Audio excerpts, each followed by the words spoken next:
Hi, this is advocate Vivek Singh और आप देख रहे हैं मेरा यूट्यूब चैनल लीगल अवेयरनेस, जहां बातें होती हैं कानूनी। प्लीज़ इस चैनल को लाइक करें, सब्सक्राइब करें और कमेंट करें। मैं आपसे आज जो बात करने वाला हूं वो है एससी एसटी एक्ट के बारे में।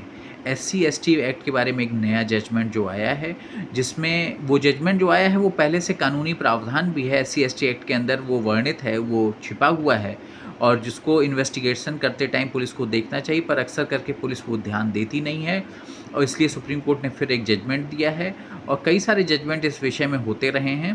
पर एससी एसटी एक्ट के बारे में जो जजमेंट है वो ये है कि एससी एसटी एक्ट उन्हीं व्यक्तियों पर लागू होता है जो जिन्होंने ऐसा ऑफेंस किया हो जो पब्लिक व्यू में हो। मतलब वो व्यक्ति ही दंडित किया जा सकता है एससी एसटी एक्ट में जो पब्लिक व्यू के अंदर, मतलब जहाँ पर कुछ लोग हों, समाज के कुछ लोग हों, उनके सामने ये अपराध हुआ हो और एससी एसटी एक्ट के अपराध हुआ हो जहाँ से जाति सूचक शब्द की टिप्पणी हो जिससे किसी व्यक्ति को अपमानित या क्षोभ महसूस हुआ हो। पर पुलिस अक्सर करके एससी एसटी एक्ट कभी ज़मीनी विवाद है उसमें भी लगा देती है, पैसे का लेन देन है, कोई पैसा नहीं दे रहा है या नहीं ले रहा है तो उस विषय में भी लगा देती है SC ST act. SC ST act वहीं लगना चाहिए जहाँ पर पब्लिक व्यू हो।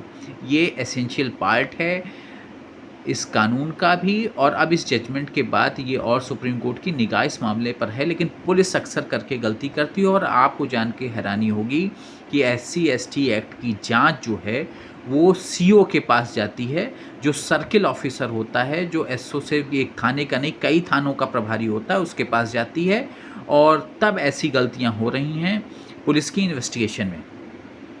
सुप्रीम कोर्ट का अभी ताज़ा तरीन ये मई का जजमेंट है जो आया है सुप्रीम कोर्ट का।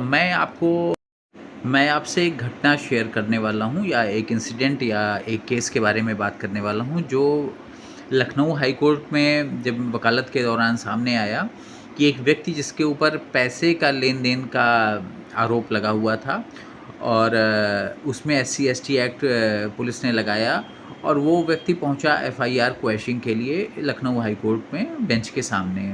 Lucknow high court Allahabad high court, मतलब इलाहाबाद हाई कोर्ट की लखनऊ बेंच के सामने वो आया। अब उस विषय में हुआ क्या कि डबल बेंच थी, उसने जो है पुलिस को तलब कर लिया, सीओ साहब को तलब कर लिया। मैं आपको कोर्ट रूम एक्सचेंज की जो बातें, जो बहुत सारी बातें जजमेंट में नहीं आती, उसके बारे में आपको बताऊंगा। कोर्ट ने सुप्रीम हाई कोर्ट के बेंच ने जो है काफ़ी सख्त टिप्पणियाँ सीओ साहब के लिए की और उन्होंने कहा कि आपको ये एसेंशियल एलिमेंट नहीं दिखा कि ये पब्लिक के बीच में ऐसा अपराध होना चाहिए जहाँ पर कई सारे लोग हों, जहाँ पर ये अपमान और क्षोभ वाली बात हुई हो।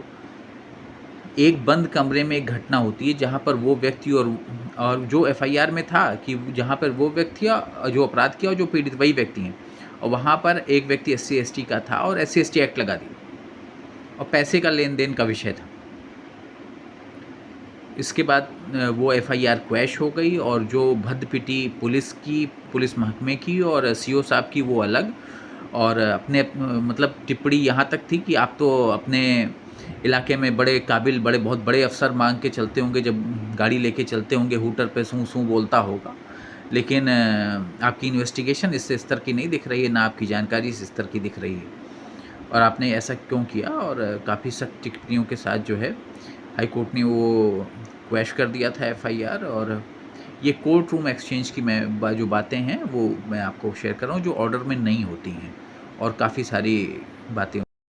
एससी एसटी एक्ट में ज़रूरी है कि ये पब्लिक व्यू के अंतर्गत ये अपराध हुआ हो, जहाँ पर कुछ लोग हों, जहाँ पर ये घटना घटी हो, नहीं तो हर मामले में आप एससी एसटी एक्ट नहीं लगा सकते हैं।